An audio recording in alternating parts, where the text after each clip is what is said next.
আমাদের বদ অভ্যাস। 2 টুকরা গোস্ত যে চাইছে দিবার আগে 18 টুকরা কথা কয়।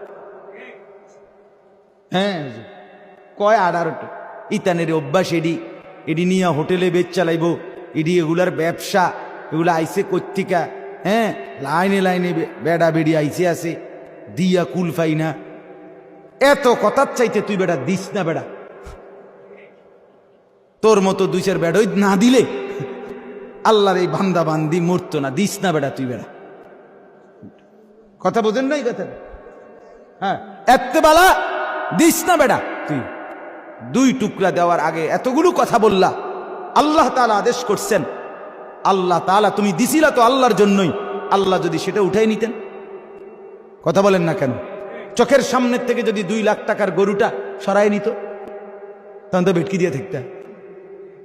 ওমা কি ও কথাবার্তি নাই, এখানে গোটা গরুটাই নাই।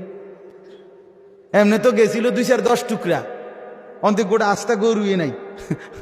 তখন কি কেরম লাগলো?